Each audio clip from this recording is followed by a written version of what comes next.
Hello everybody, it's the Historical Gamer once again, and today we are taking a first look at a new game which is coming out on November 19th. That game is Armored Brigade II, the sequel, as you would guess it, to Armored Brigade I. It is developed by Vetica Studios, which I think is, I don't know if it's really a one-man show, but it's a very small studio, and it is being published by Slytherin and Matrix Games. This is a game which adds a number of enhancements to the original Armored Brigade, really a revamped combat model. I think they make some major improvements to sort of handling infantry. I know that they added sort of a more detailed view of the battlefield. They add some 3D stuff.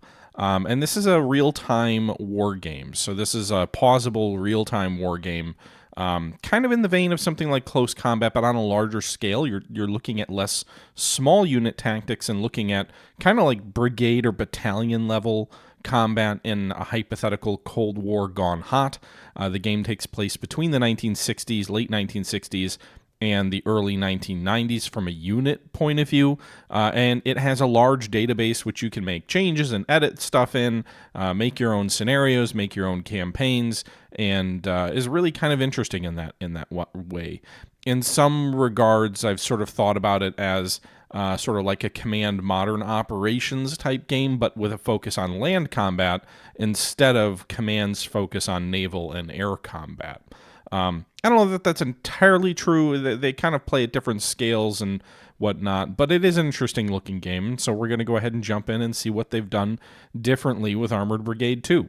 So first off, main menu screen, obviously you can make changes to the editor and to the database here. If we go into the new game here, you can see you can play single missions, which are sort of pre-scripted, and that scripted might be the wrong word, pre-designed scenarios that allow you to fight, an individual bite-sized piece of this game, right? They can be smaller, they can be larger. The first four of these here you can see are tutorials. Then you've got sort of a Twin Valley, American Defense, Soviet Assault Offensive in the late 80s.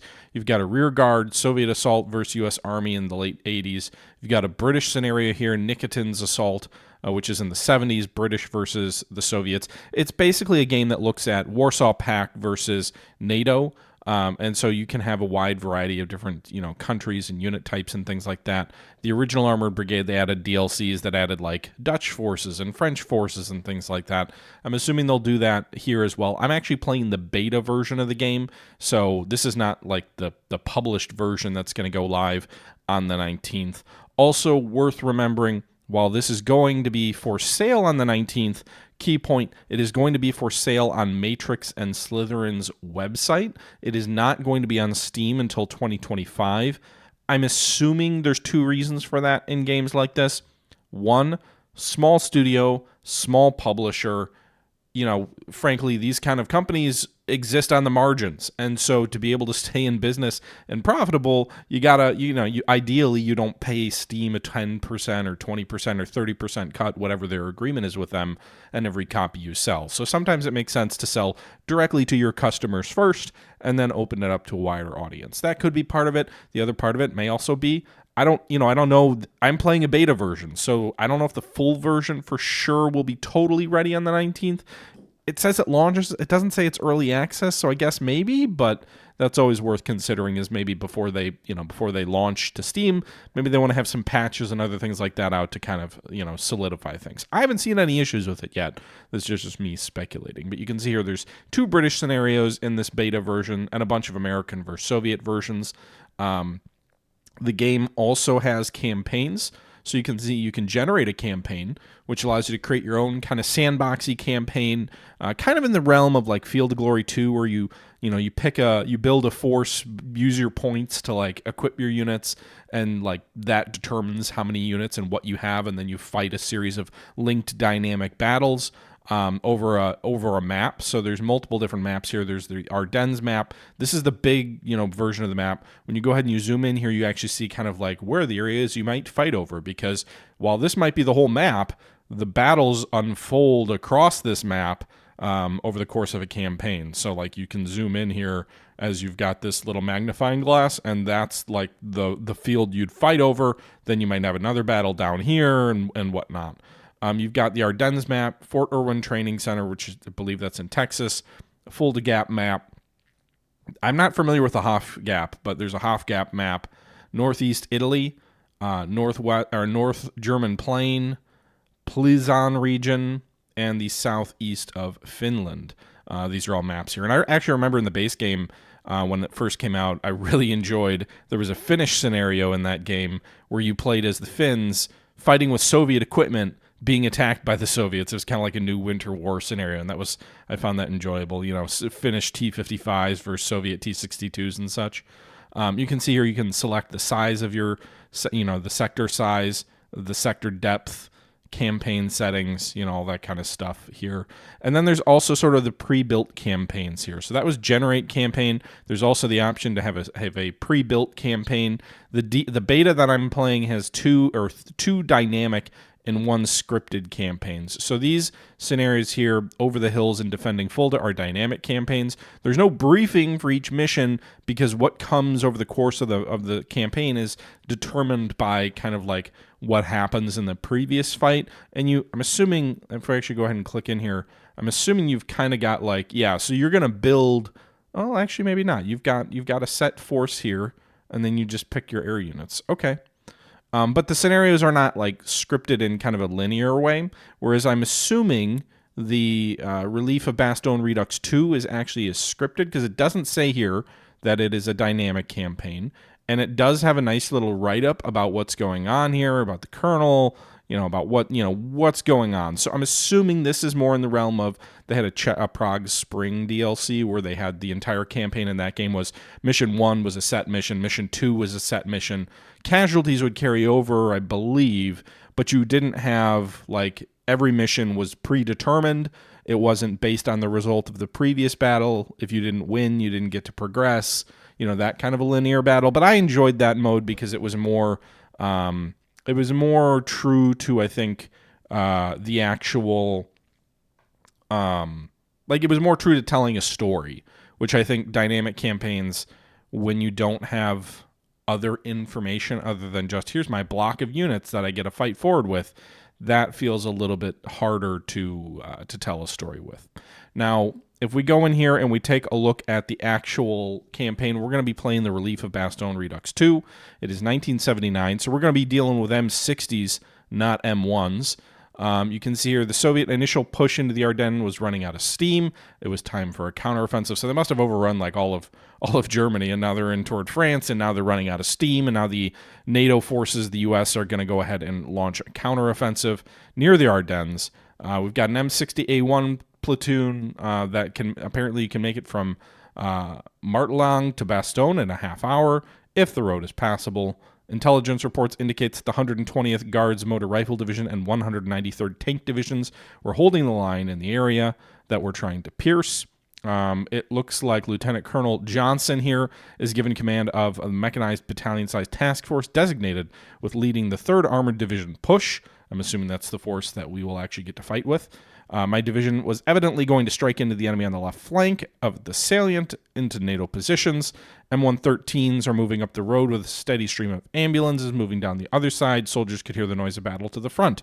There are only about a few hours left before the U.S. counterattack would commence. So, again, nice little briefing here. You don't get that with the other ones. You get kind of a high level hey, prevent the enemy from reaching the city of Fulda. And then you've got linked battles after linked battles and that unfold on that sector map. Whereas here you've got, presumably, it doesn't say it's dynamic, so I'm assuming these are the scripted missions here. You can make changes to the forces here, give them more training, more morale for either side. You can set the game to allow you to play as a character, which basically is like Scourge of War's headquarters in the saddle mode. And what that basically does is it locks your sort of audio and your perspective to that of an individual unit which you assign to yourself. So you become like the commander of a unit on the battlefield, and if you die, the scenario ends. So it kind of would be like, hey, make me a tank battalion commander, and I'm in this tank, and if the tank dies, I die. So that's an interesting mode. I don't know if the AI, the player unit, has no command delay. It can act as an artillery observer and can call headquarter CAS. Linear campaigns, the option is controlled by the campaign designer. Okay.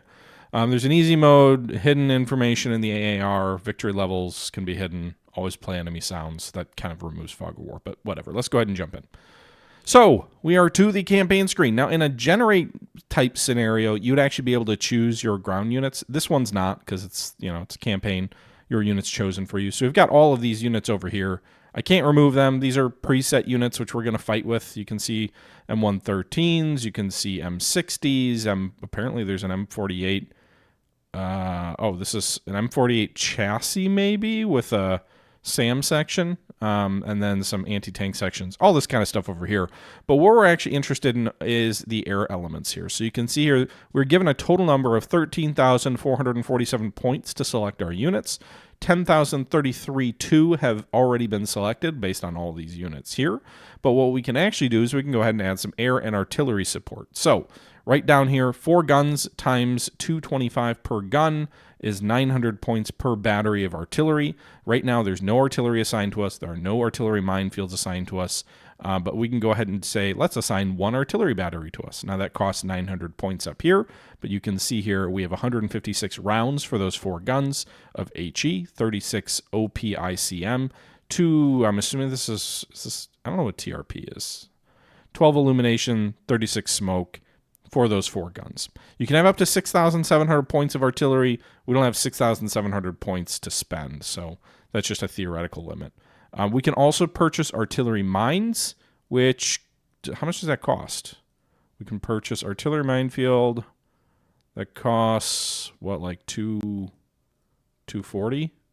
So in theory, we can purchase an artillery minefield, and then you can call in like artillery to be dropped from the sky. To help, limit the enemy advance. I don't know if we're going to do that, but I do want at least 2 batteries of 4 guns. So we've got 312 rounds of HE. I'm assuming these are 155s, but I'm not really sure. Additionally, now we're going to go ahead and purchase some air support. We've got about 1,300 points left to do that. You can see we could purchase 2 A-10 Thunderbolts. They're 254 per. I don't know if you can do it. It doesn't look like you can change it to just be a flight of 1. So we could do a flight of 2 A-10s for 500 points. We could do a flight of 2 A-7D Corsairs for 200 points. You've got F-4 Phantoms. Again, it's 1979, so you're kind of just after Vietnam. You're not quite to sort of the 80s Reagan surge and sort of a lot of equipment that we see even to this day. You don't see Apaches. You don't see F-16s or F-15s. We're looking at essentially 70s, late 60s, 1970s era equipment. The A-10 is probably the newest thing out there, I would guess, of these guys. You've got 2 different versions of the Phantom, the D and the E. You can see here there's a close air support loadout down here, 20mm SUU gun pod with Mark 40 rocket pods, cluster bombs, and air-to-air missiles. You've got a F-4 Phantom E model CAS, which has a 20mm Vulcan gun instead of the gun pod. It has fewer rounds of ammo, but I'm assuming better because it's more expensive. And then the rest of the loadout's the same, cluster bombs and rocket pods. Or you can go with the Loft model, which is just big boys dropping big bombs. It is 282 points. It's cheaper than the CAS for the Phantom D, but it is more expensive than the F4E. Actually, the F4E is probably cheaper because there's fewer rounds in the Vulcan pod as opposed to the gun pod. But anyway, 8,000-pound bombs. I'm assuming that'd be real good in keeping bad, maybe interdicting units moving up on a roadway or maybe suppressing infantry. Probably less good in terms of actually destroying vehicles because cluster munitions, I would assume, would be better than that. You've also got 3 different versions of the AH-1 Cobra gunship. You've got the AH-1E, which has 8 tow missiles, a Gatling gun, and then a rocket pod. You've got the AH-1F, which has Hydra rockets as well as the other stuff. Or you've got the AH-1P, which has the tows. It has a 7.62 millimeter minigun, so a better minigun, I guess, a 40 millimeter grenade launcher, and 40 FFR rocket pods. So no Hydra rockets. It changes that out for a grenade launcher, and then a 30 cal, effectively, minigun as opposed to the 20 millimeter Gatling gun. And then additionally, you've got the OH-58A2 Scout Helos Kiowa Warriors. I'm assuming those are good at fighting where the bad guys are. They're relatively cheap, only 77 points. So let's go ahead and buy one of those. Apparently, I bought a F4. I didn't realize it. But you can see we'll buy one OH-58A. Everybody loves the Burt, so we'll go ahead and get the a flight of A10s. So we've got a flight of 2 A10s, flight of 2 warriors. We'll also go ahead and get a flight, I think, of the F4E Phantom 2, because it's the cheapest version of the close air support with the Vulcan gun. Actually, no, let's do the Corsair. I think the 8 500-pound bombs and rocket pods. It's probably the least capable, but I think I can. So 220. Right now we've got how much to spend? 700 more points to spend. What's the best way to divvy that out? Maybe do the cheaper H1E. It's still got the tow and the rockets and a Gatling. So we'll do one Cobra. But if I do a Cobra, then I can't afford the A10, and everybody wants the A10. So we'll go ahead and do the A10. Oh, but I already have an A10. That's why I couldn't do it. Gosh, I'm not even paying attention. Okay, so we'll do one A10 flight. We'll do one AH-1E flight. And then we can do some fixed wing support as well. Or we can do more helos. Let's do the A7D Corsair. So we'll have a flight of A10s, a flight of Corsairs, a flight of Cobras. That's 4 air sorties for us. And then I can't do more artillery. I don't have enough points for that. I suppose we could do another Cobra. Those might be useful. I just don't know how survivable the fixed-wing aircraft are. Or even, frankly, how good they are. So let's go ahead and do more. Well, the problem with the way, and we'll find out here in a minute, but the problem is with the way that the helicopters work, you got to give them like a waypoint entry setup. And they go to a specific sector of the map, whereas I think the aircraft can be called in as you like. So we'll go with another Corsair. So we've got 4 Corsairs. We've got 2 Cobras, 2 A10s, and then 2 OH-58As. I don't know if that's the right breakdown, but we'll see. Anyway, not the most armor destroying, but I believe we're on the offensive in this battle here. So now we are on to the actual campaign map, or the actual deployment map for the scenario. And if we go ahead and we take a look, you zoom out, it's like, oh, okay, so this is kind of why I said, hey, it looks and feels a little bit like Command Modern Operations, right?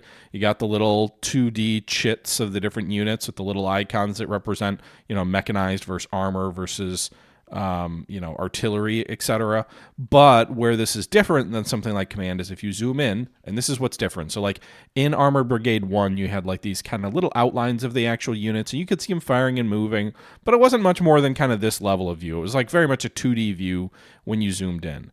But with this version, it is actually, you can pivot the map. You could see the geography of the map. You can see the bends in the hills. It kind of gives you a better sense of like elevation. And then, again, this isn't like Graviteam level 3D graphics, but you do have a 3D representation of the tank that you'll see move and fire and whatnot. And it'll hit enemy tanks and they'll burst into flames. So again, it's not high resolution 3D, but it is certainly better than what they had before. And obviously you've got little boxes represented on the map, overlaid on the map, rather than kind of just traditional full textured. But they do a good enough job of showing you forest and elevation and terrain. Now, what do we have to do in this particular scenario? There are 3 objectives: 1, 2, and 3 over here. One of the objectives is kind of already in our control, not quite, but almost. And then the other 2 we've got to push forward to take. Now, the deployment of the map, let's zoom out here just real quick, and you can see the rest of the campaign map or whatnot, the campaign sector. Bastion's up here. I'm assuming that means we've got to get to this red flag here on this larger campaign map. But this battle is being fought in this sector where you've got kind of the actual battlefield play map where you're fighting. Now, what are we going to do here to get to these objectives? We've already got one kind of within our lines. Key point to know, there's 4 sectors in a deployment phase. The furthest one over here to the left, this one where the bulk of our blue troops here, this is where your troops can deploy. The second box in here is sort of a forward zone where your recon units can deploy. So you've got these scout sections here, which we can move throughout here. But I can't move like this mechanized force. I can't move them in here. They're stuck on this, where this green line is. They have to stay in this box. Recon units can go in this box. Same true for the enemy. So their front box they can deploy recon in, their rear box is where they deploy the bulk of their force. So the bulk of the objectives are in the enemy recon zone, but like right adjacent to where their main body is going to be coming on the map.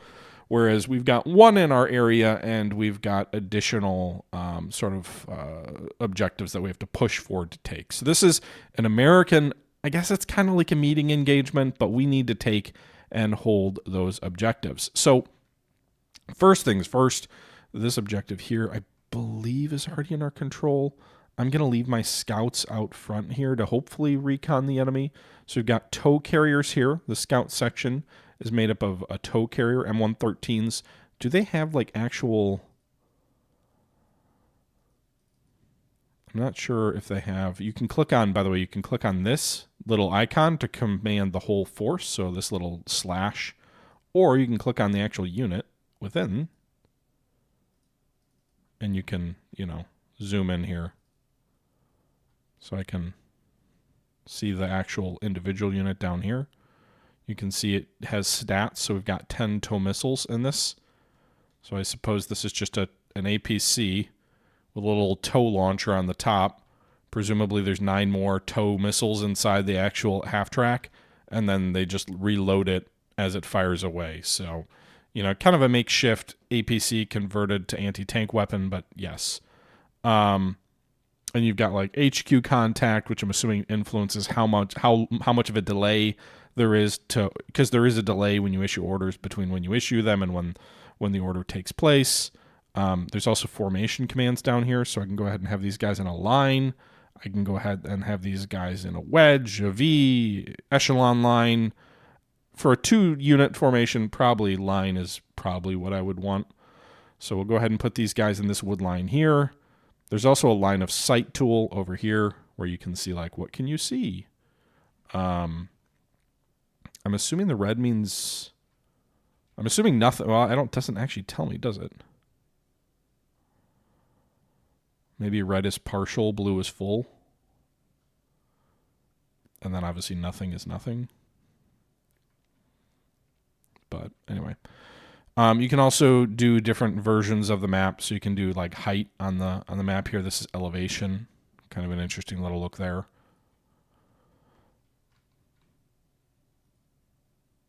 Isometric view. Don't do that. It's like, what am I looking at? I don't know how to look at the isometric view. That doesn't make any sense to me. That looked weird. All right, let's go ahead and we've got this scout section over here. We're going to put them in a line formation as well. So I can get them in this wood line here at the edge of the map. So they're not as visible to the enemy here.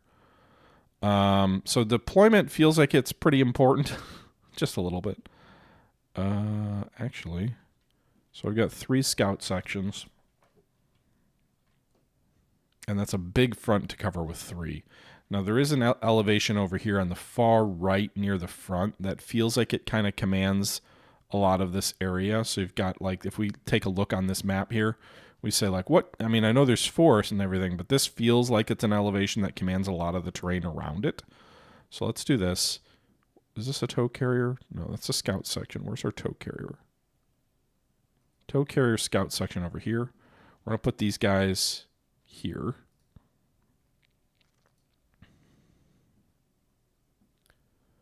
So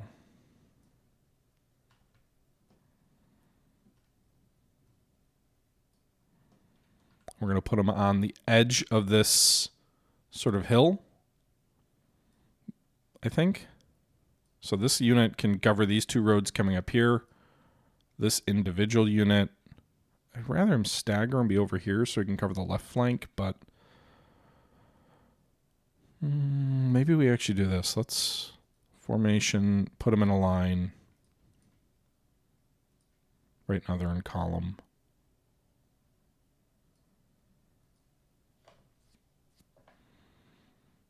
They'll probably, I don't know if it makes sense to, maybe we'd better off do this. Put them in this wood line here in between these 2 roads. They can cover the right flank of the road, or they can cover the left flank. Because I'm going to have the troops back here move forward. These guys are kind of on, it looks almost like they're on a reverse, they're on a reverse slope here. But I want them to move forward up to objective 1 and 2, which means covering this big wide open area, which feels like it would be a little bit of an artillery trap. So move the 1 scout section with the toes over there to the far right. We've got this scout section over here at the edge of this tree line. Let's actually do this. Let's move these guys over here. Move them in this tree line over here. Can they move into this area? Yeah, they can. All right. So move them into that tree line there to cover this sort of open area. They're a little bit closer with the recon unit on their far right. And then we've got 2 more recon sections here. Scout section with these guys over here. Switch them into formation and line. And I think we'll put these guys here. So these guys should be able to see if anybody comes through this open area. This wood line is still a little bit of a vulnerability. I'll actually put them up on this elevation a little bit. I don't want them on the road.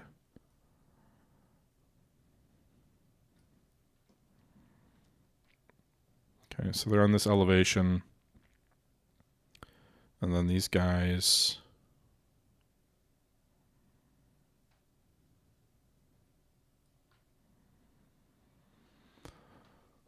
not really guarding the left flank so much. I guess we can have them guard the left flank from here. So it feels a little bit of a thin scouting line, but it is what it is. Meanwhile, how are we going to take these objectives? Left flank should be ours, so we can just move these guys up into this town. So we'll take these mechanized troops, this mechanized infantry platoon, set them up here. We'll put 2 mechanized infantry platoons up here. These guys are going to occupy Varnach. I think that's the name of the town. Put the headquarters unit back here. We've got a SAM system we'll also put back here to guard the headquarters unit.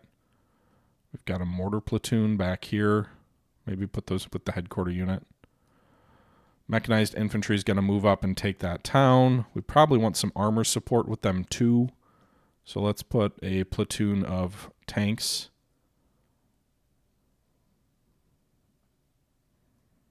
Back here, 5 M60s, I think. Yep. Then in the center, we're going to push toward objective 2, probably through this heavily wooded terrain. So we'll put this tank platoon. I don't like going through woods with tanks. I prefer moving through woods with ground troops, but anyway, we'll probably have to do that to push forward toward objective 2. Mortar section over here on the left. In this cover. This HQ section here. Well, I guess we'll lead with the armor.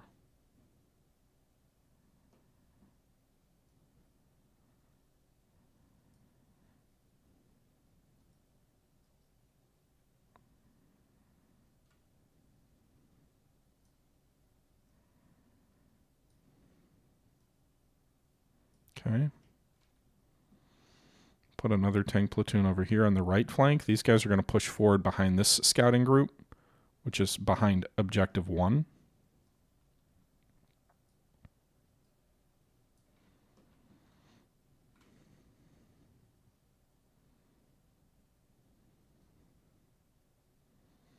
So we've got these platoons pushing along the left.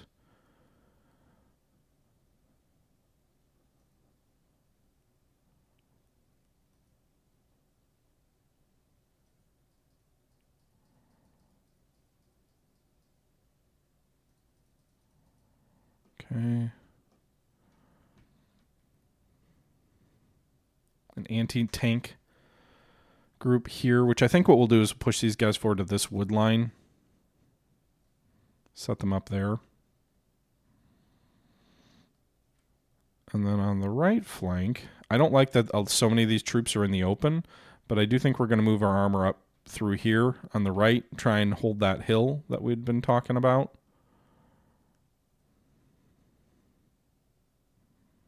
So I think our main push is actually going to be on the far right flank, and we're going to move up, take this hill, swing these guys up through this opening, and then into this wood line, shy of objective 1. We do have some anti-aircraft sections here too.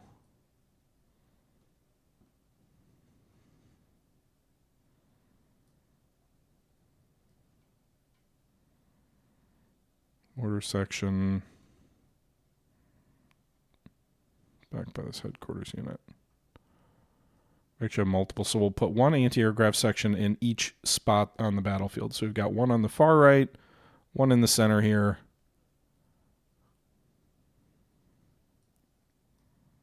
Maybe these guys are better off in the open. Well, there'll be artillery targets in the open, though.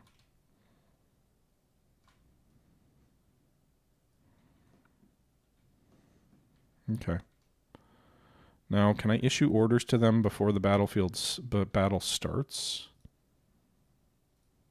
Yes. Advance is the standard movement. So we're going to move those guys up to that hill. We could give them waypoints and have them take more intelligent routes, but given this, we're starting back here and the enemy is starting back as well, I'm just going to try and make a... Maybe we should even do a fast advance. Maybe we should try and sprint. They move with increased speed when you're fast, but obviously that does expose them to enemy contact.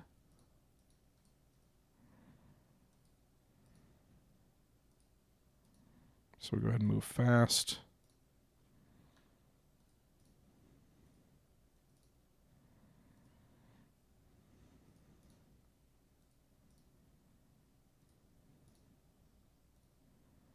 A lot of these infantry units, by the way, do have infantry loaded up on them. So keep that in mind. There's like a unload section or unload order. We're going to move some of the armor and units slower so they can provide sort of overwatch if necessary.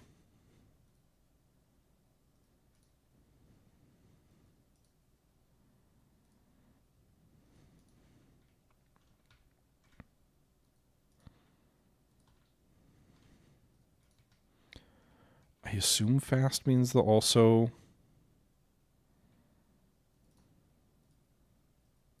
use won't use roads, or maybe they will, but they're gonna take more casualties if we do that. Still, assuming the enemy doesn't rush, we might be okay.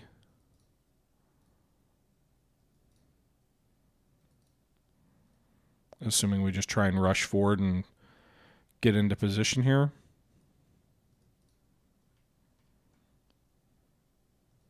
Mortars, you're going to stay behind. This headquarters unit's going to stay behind. These mechanized troops are going to rush toward these houses to hold this objective. Move these SAMs behind the buildings into the objective area.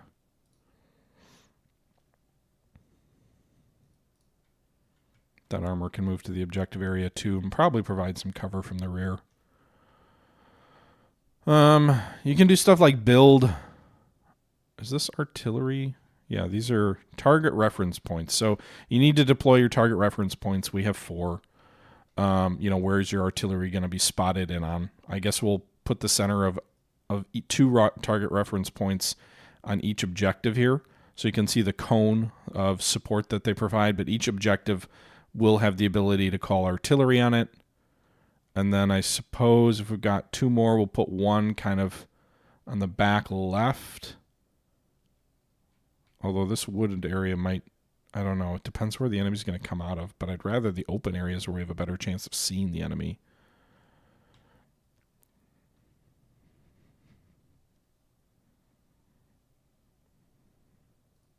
All right. So we got a target reference point across the whole map, except left flank. I guess I didn't put one there.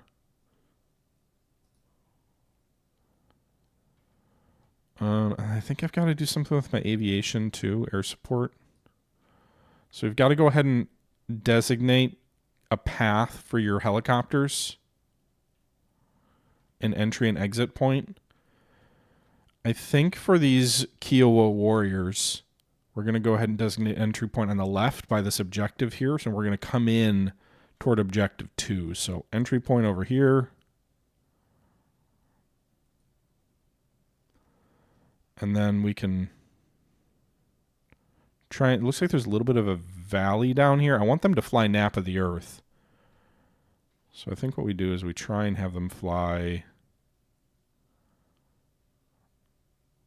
no line of sight. So we can't see from there much.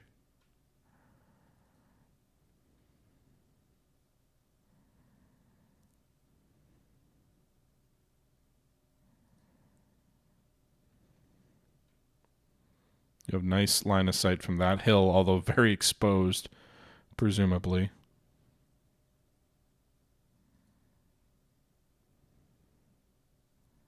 We've got to do the same thing for our cobras. So you got to pick an entry point.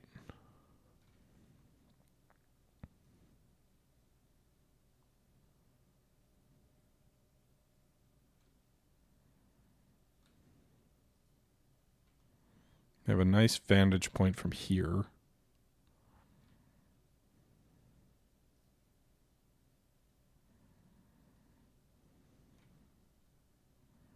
Trying to give my cobras the ability to support my guys.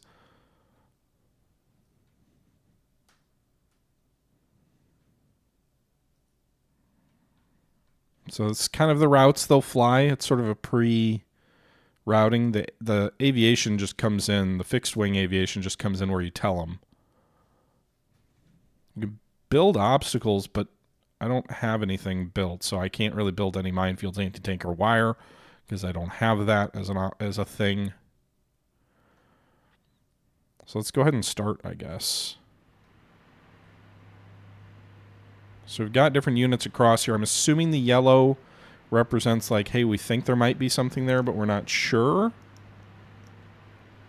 You can see the clock has started.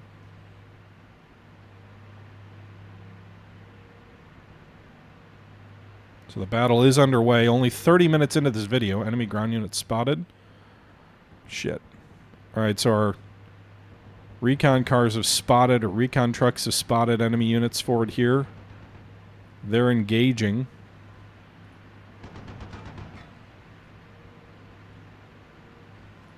We'll have them unload because they are under fire.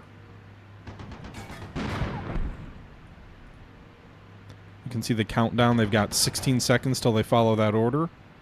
But these are enemy recon T-62s. And they're that close in? Already? The Soviets used T-62s in recon units, and there goes one. So we lost one of our recon vehicles. You can see if we zoom in here. They're moving to the order. So we lost the scout team inside that recon vehicle as well. Why are there T-62s here? I should have set these guys to unload to begin with.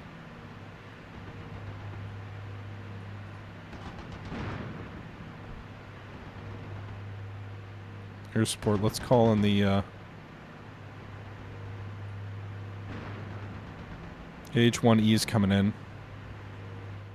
We have started destroying some enemy vehicles. So our troops are moving forward here. Perhaps the rush forward was not wise. Hey guys.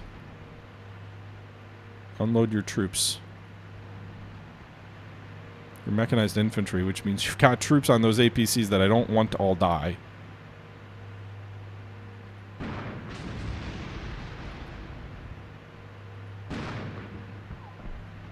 Get in that building. We are engaging the enemy. We are losing some half-tracks on our left flank.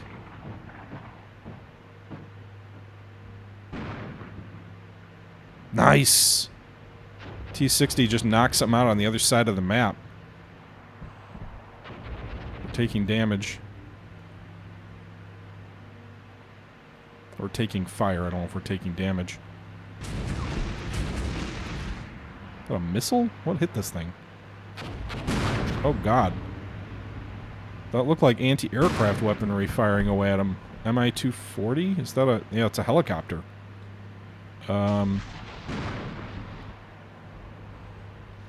Alright, let's call in our air. We're going to call in our A7s.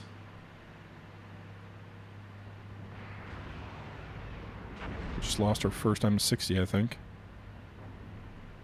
Enemy helos are coming after us. Meanwhile, you can see across the map, a lot of engagements underway. Let's go ahead and Calling our A-10s over here.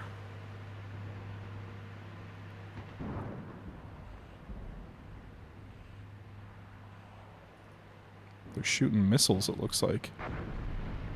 I think those are ATGMs. Up that valley. Those are long-ass targets. What are they targeting back this way? Oh, just missed. Are they rockets, maybe? They don't look guided. Or they're not.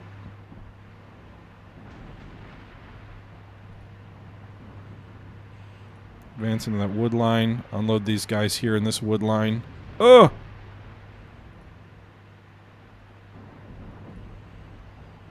Let's go ahead and call... We're already calling air support in on here in 2 minutes.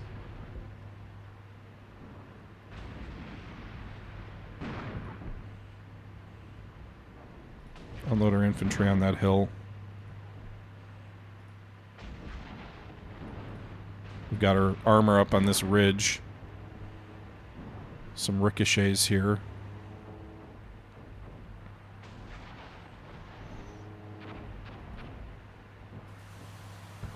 Can you get into that wood line? I've already told you to go that way. We're losing a lot of units here. I think this is these enemy choppers here. Mi-240s. Raking in on our tanks that are trying to move up these roads into cover. Enemy rotary wing aircraft spotted. Yeah, another one coming in, and another Mi-240.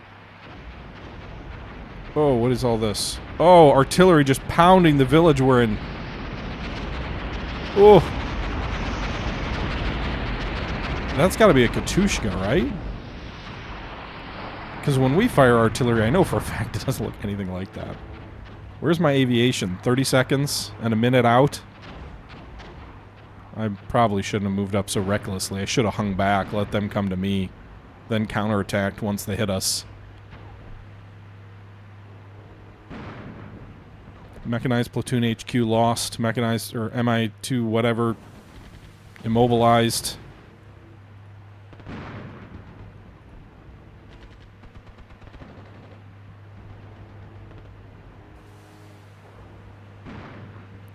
BMP destroyed.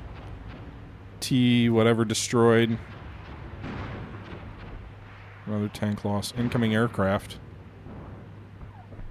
What are our boys gonna do? Are they gonna do anything? Oh my god. More enemy artillery pounding the objective back here, which is in our control.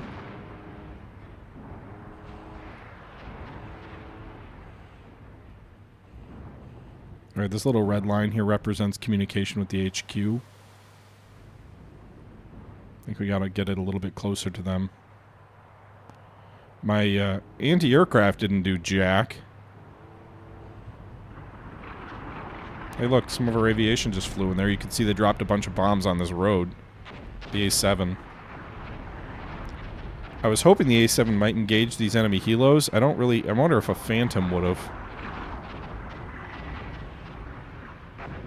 We're losing a lot of units here. Oh, you can see they just flew in here. What did they do? Anything?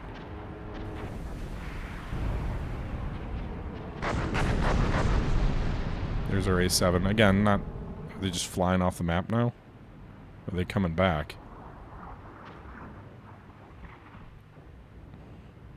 That's a lot of enemy units back here. Did our A10s come in yet? Our Corsairs are taking fire. Alright, artillery. New fire mission. Set 4 tubes. 3 volleys. HE. I don't know what DPICM. Maybe that's anti-vehicles. Hey, I think our A-10s are here.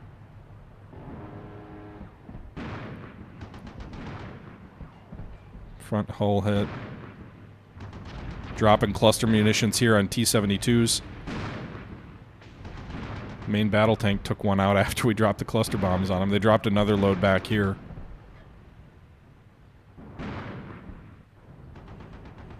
I think DPICM might be...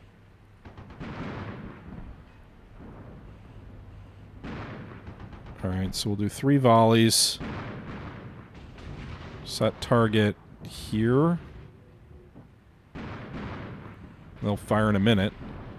Sort of got multiple concentrations here. We can call in another artillery attack. New fire mission. 4 guns, 3 volleys. Set target.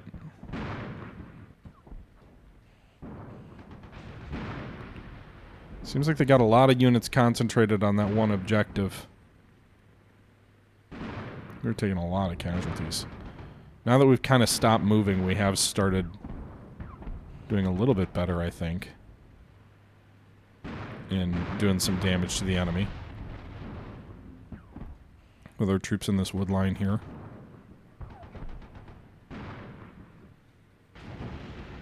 So we pushed forward, and it wasn't cheap, casualty-wise. That artillery really hurt in the left flank. These infantry units, all these gray units are dead. Really wrecked us over here in this town. The whole point was to use the town as cover.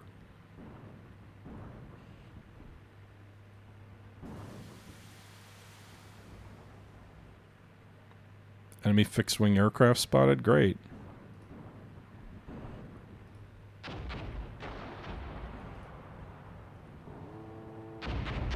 What are these?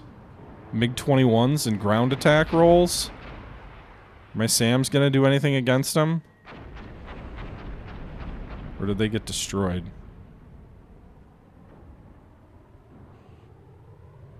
Oh, those guys are... They're shooting at them. I don't know if they got anything. You can see we got some anti-aircraft fire at them. Alright, so fire mission is ready. Fire for effect, no spotter. Crap. Alright. Artillery's ready to come in. I heard it. Alright, you can see the artillery come in. Yeah, those are cluster munitions. That's artillery-fired cluster bombs. So presumably that would be useful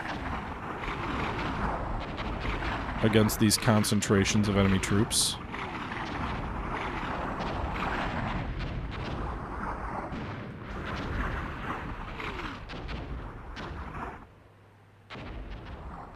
I think I said 3 volleys. More enemy artillery fire. God damn it. It sounds like Katushkas. It sounds like rockets coming in. Again, this is why you don't want to be in the open. But this has been a bloody, bloody mess. So yeah, be better at the game than me, I guess. That would be a good lesson. Can you adjust this mission to change the type of weapon? I can order it to fire again. I can't change the weapon type. Okay.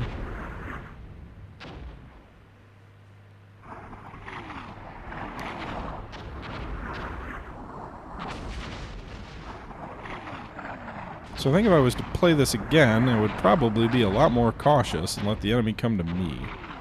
And then counterattack.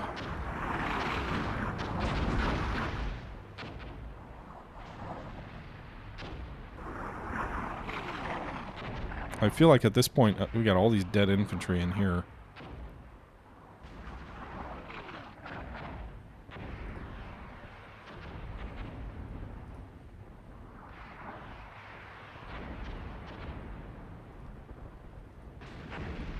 Alright, we're going to use most of the rest of our cluster munitions up there. Order them to fire for effect. My air units are regrouping. Bring in some Cobras in there as well. We'll try and push on that objective.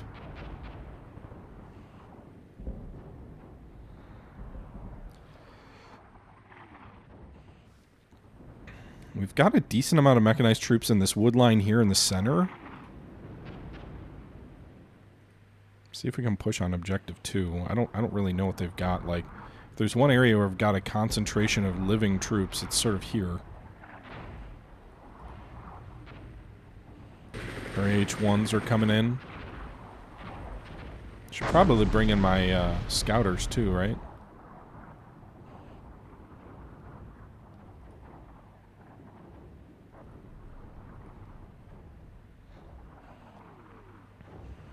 They're dropping artillery here on this hill.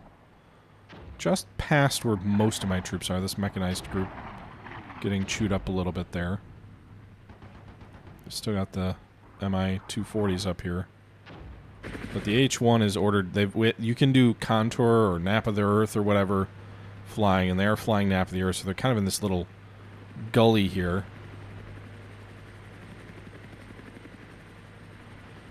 Guys, maybe you should shoot at whatever that is below you. You're taking fire.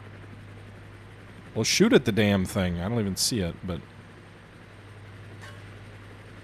Ah! Sounds like you took a hit.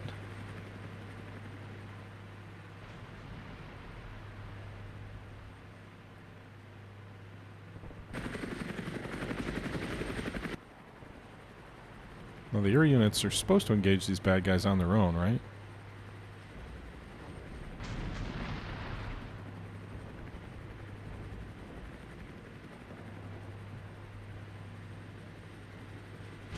Got a large number of... Here's an enemy main battle tank that we took out.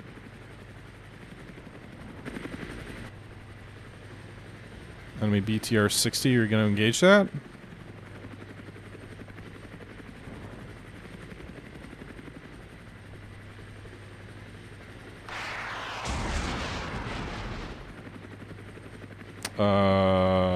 Engage something. Destroyed a vehicle over here. You take out this T-72. Be great if you did. Got him! Oh, no damage. Are you kidding me?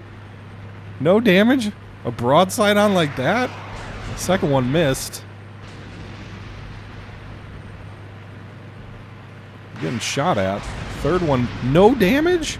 Are these toes he's shooting, or is he shooting... Oh, there you go. It's like, is he shooting Hydra rockets? Because maybe then...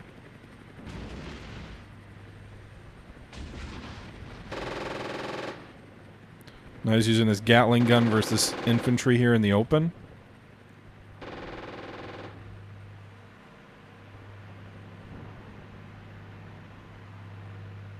Yeah, it looks like the troops I ordered for it all got rocked on this road over here.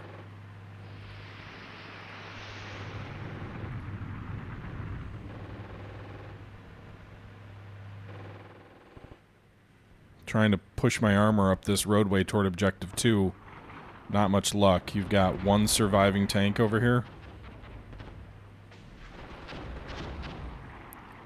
He's trying to move up the hill. These other guys are smoking wrecks. Just like, I'm a hero. I'll do it. T60 or M60 up the hill.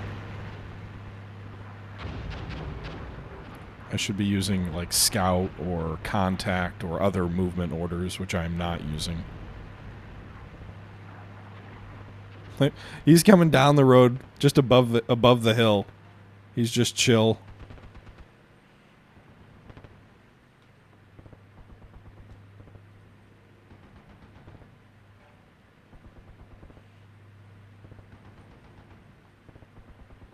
And I'm ordering A7s to come in. Looks like our A10s are no longer available. I don't know if they got shot down. I didn't see. No damage. Objective 2 is ours for the moment. Because we've got one tank inside it. SA-7B destroyed by motorized... Yeah, good job, boys. Keel... I should have sent the warrior... You know what I should have done? If I was to fight this again, what I would do... How's there a neutral? What I would do is I would let my units sit back, send the warriors out, then call in our first round of air support against what we found with the warriors. Maybe some helos there at that point. Destroy the enemy as they push us, and then counterattack against the objective. So I probably would have stayed back on this hill line here, and then sort of along this ridge. Only pushing in once we've done some decent damage. That strategy actually kind of worked reasonably well for me when I played this mission just very briefly before recording. I didn't play the whole thing, but I played like 20 minutes, and just sitting back, the enemy does, you know, your tanks can hit them from a good deal out.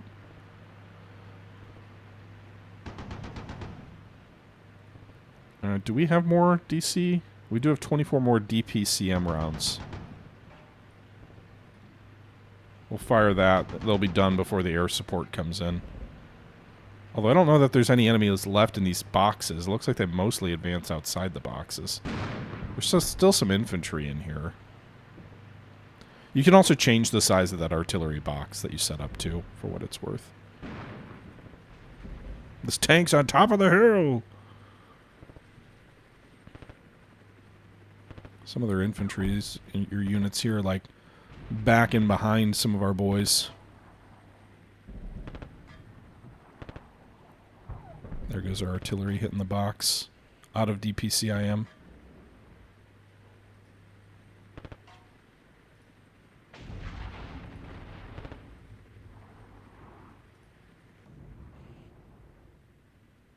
The battle has reached its conclusion. Oh, wow, it's already done? Major defeat. That's why. You just got wrecked, boys. All right, so we lost because I was just reckless and advanced. We lost no aircraft, although maybe the A-10s were damaged and that's why they weren't available. No mortars. We did lose 57 of our 89 vehicles and 156 of our 306 soldiers. So 50% casualties or worse.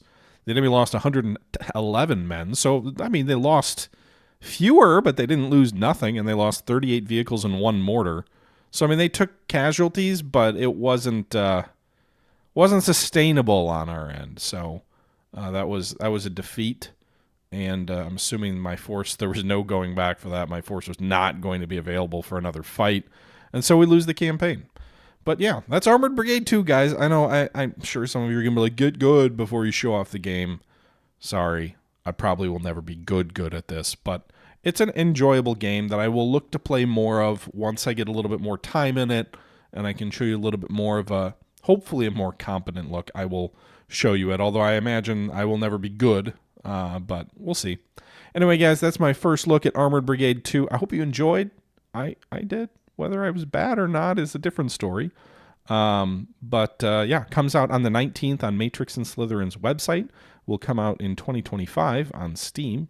And links in the description if you want to check out more. Until next time, this is the Historical Gamer saying thank you very much for watching. And until next time, I'm out. Bye-bye.